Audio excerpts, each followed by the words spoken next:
સૌથી પહેલાં તો ઝાઝા કરીને જય માતાજી। કેમ છો તમે બધા? આઈ હોપ કે બધા મજામાં જશો। હું છું આપનો દોસ્ત નયન પંચાલ અને ફરી આવી ગયો છું તમારા માટે એક નવો દેવદર્શનનો વિડીયો લઈને। તો આજે જે આપણે ટોપિક લીધો છે, કહેવાય કે થાનગઢના ગામ ધણી એવા વાસુકી દાદાનો આપણે દેવદર્શનનો વિડીયો લઈને આવી ગયા છીએ। તો વિડીયોમાં છેલ્લે સુધી બન્યા રહેજો। વિડીયો થોડો લાંબો થયો હશે પણ વિડીયો પૂરો નિહાળજો। અને આ જો વિડીયો પસંદ આવતો હોય તો લાઇક શેર અને સબસ્ક્રાઈબ કરતા જજો।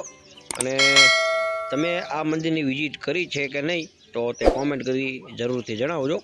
તો આપણે તમે લોકો જોઈ રહ્યા છો કે અહીંયા આપણે પ્રવેશ દ્વારથી અંદર આપણે એન્ટ્રી લઈ લીધી છે મંદિરના કહેવાય કે પવિત્ર એવા પ્રાંગણમાં। તો અહીંયા આપણને વિશાળકાય એવા વૃક્ષ જોવા મળે છે અને ત્યાંથી આપણે અંદર ચાલીએ તો અહીંયા સામેની સાઈડ તમે જોઈ શકો છો કે ઘણા એવા નાના નાના આપણને મંદિર જોવા મળે છે।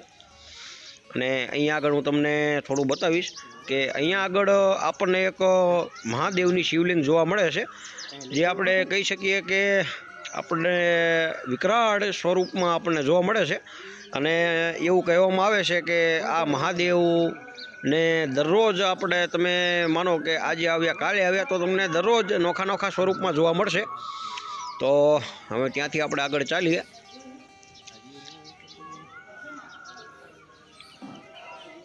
તો અહીંયા આગળ મિત્રો લખેલું હતું કે વિડીયો શૂટિંગની મનાઈ છે, પણ અહીંયાના કહેવાય કે મહંત પાસેથી આપણે વિડીયો ઉતારવાની મંજૂરી લઈ અને પછી આ વિડીયો આપણે ઉતારેલો છે। તો નહીં તો ઘણા ખરા લોકો એવી પણ કોમેન્ટ કરશે કે નયનભાઈ વિડીયો શૂટિંગની મનાઈ લખેલી છે તો પણ તમે કહેવાય કે નિયમનું ઉલ્લંઘન કરી અને વિડીયો ઉતાર્યો। તો અહીંયા આગળ તમે જોઈ શકો છો કે હનુમાનજી મહારાજ બિરાજમાન છે અને તેની બિલકુલ બાજુમાં જ અહીંયા આપણને શિવ મંદિર પણ જોવા મળે છે।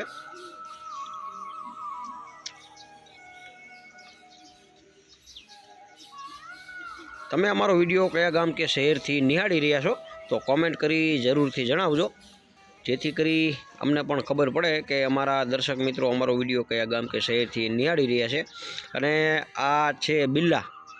ઘણા ખરા મિત્રોને નહીં ખબર હોય પણ જે કહેવાય કે જે ભગવાન શિવને ચડાવવામાં આવતું બિલ્લીપત્રનું પાન કહેવાય કે ભગવાન શિવને ચડાવવામાં અતિ પવિત્ર ગણવામાં આવે છે। તો તે બિલ્લીપત્રનું આપણે કહી શકીએ કે બિલ્લીપત્રનું ફળ છે। હવે ત્યાંથી આપણે આગળ ચાલીએ તો મિત્રો આમાં ભગવાન વિશ્વકર્મા, શિવ અને એવા ઘણા અંદર નાના નાના મંદિરો આવેલા છે। અને અહીંયા આગળ કોઈ સતીમાનો પાળિયો આપણને જોવા મળે છે, કારણ કે મિત્રો પાળિયાના ઘણા પ્રકાર હોય છે। જેમ કે આ તમે અત્યારે આગળ વિડીયોમાં જોયો કે હાથ, તો એ સતીમાનો પાળિયો ગણવામાં આવે છે અને બીજા પણ ઘણા પાળિયા હતા। તો અહીંયા આગળ પણ તમે જોઈ શકો છો કે નાના નાના શિવલિંગ અને મહાકાળીમાનો ફોટો રાખવામાં આવેલ છે। તો હવે ચાલો હું તમને આગળ જઈને પણ થોડું ઘણું બતાવી દઉં। એક પાળિયો અહીંયા આગળ પણ આપણને જોવા મળે છે અને મિત્રો મંદિરની એક્ઝેક્ટ બાજુમાં જ વિશાળકાય સરોવર અથવા તળાવ આવેલું છે। તો એ પણ તમને હું આગળ વિડીયોમાં બતાવીશ, તો વિડીયોમાં છેલ્લે સુધી બન્યા રહેજો। અહીંયા આગળ જે શ્રીફળ વધેરે તેના કહેવાય કે છાલોતરા જે હોય તે અહીંયા ડસ્ટબિન જેવું બનાવેલું છે, એમાં નાખવાના। તો અહીંયા આગળ તમે જોઈ શકો છો કે રજા વગર વિડીયો શૂટિંગની મનાઈ છે, પણ આપણે ઓલરેડી મંજૂરી મેળવી લીધી છે। અને જે મેં તમને આગળ જણાવ્યું કે થાનગઢના ગામ ધણી એવા વાસુકી દાદાના દર્શન તમને હું કરાવી રહ્યો છું। તો કોમેન્ટમાં જય વાસુકી દાદા લખવાનું ભૂલતા નહીં અને વધુમાં વધુ આ વિડીયોને શેર કરો તમારા ફ્રેન્ડ સર્કલ જોડે। તો હવે ત્યાંથી આપણે થોડા આગળ ચાલીશું। અહીંયા આગળ પણ કહેવાય કે નાની એવી દેરી આવેલી છે। તો આની આપણી પાસે કહેવાય કે આની માહિતી નથી કયા ભગવાન કે માતાજી છે। જો વાલા દર્શક મિત્રો તમને ખબર હોય તો તમે કોમેન્ટ કરી જણાવી શકો છો. અને આ જગ્યા ઉપર આવેલું છે વિશ્વકર્મા દાદાનું મંદિર.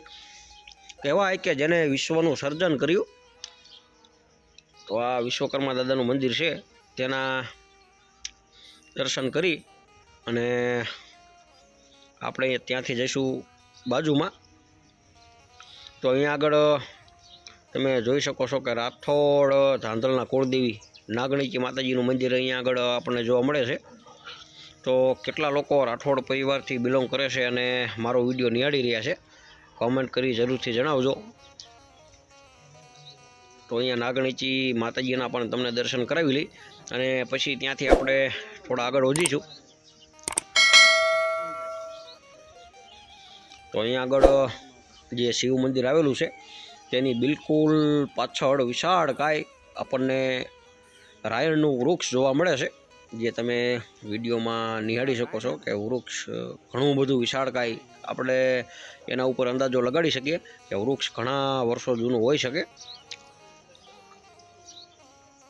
અને ત્યાંથી આ બાજુ હું તમને આગળ બતાવું તો આ કહેવાય કે સાંજે આરતી સમયે જે આ બધા દીવડા છે તે પ્રગટાવવામાં આવતા છે. અને ત્યાંથી આગળ આપણે એક અંબાજી માતાજીનું પણ આ જ જગ્યા ઉપર મંદિર આવેલું છે, તો તમને અંબાજી માના પણ દર્શન કરાવી દઈએ.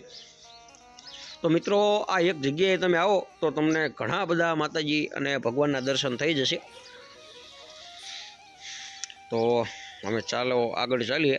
અને અહીંયા પણ એક નાની એવી દેરી આવેલી છે, તો આમાં તમે જોઈ શકો છો કે અહીંયા આગળ આપણને જોતા એવું લાગી રહ્યું છે કે આ મંદિરના કોઈ આગળ ઉપરના મહંત હશે.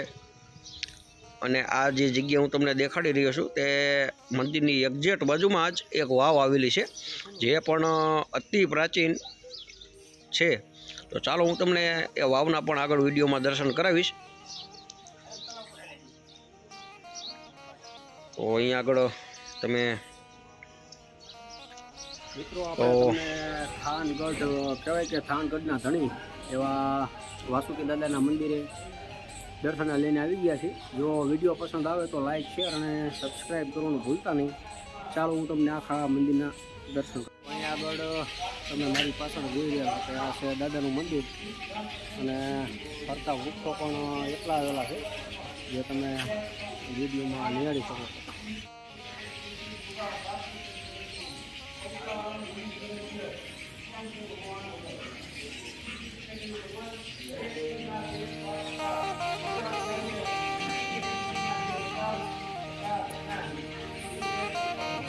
હાલો ભાઈ. મિત્રો, તમને લોકોને જે આગળ મેં બતાવતા કે કૂવો છે, તો હું તમને એના થોડા દૃશ્ય બતાવું. અહીંયા આગળ તમે જોઈ શકો છો.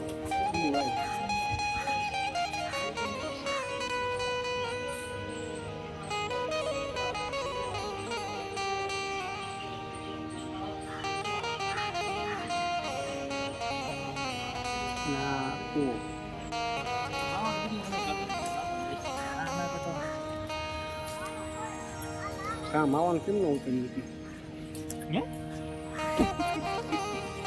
બંધ કરાવું બધું તો દેખાડો. લાલાભાઈ સારું ખાવું.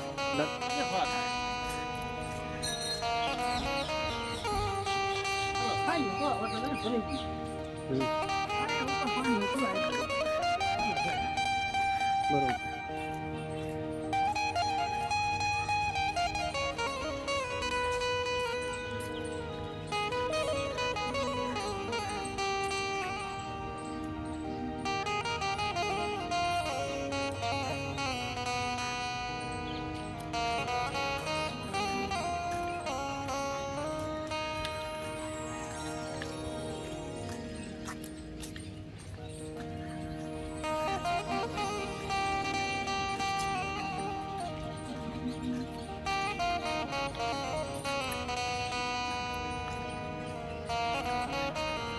વિડીયો લઈ વાંધો નહીં મોટા ભાઈ.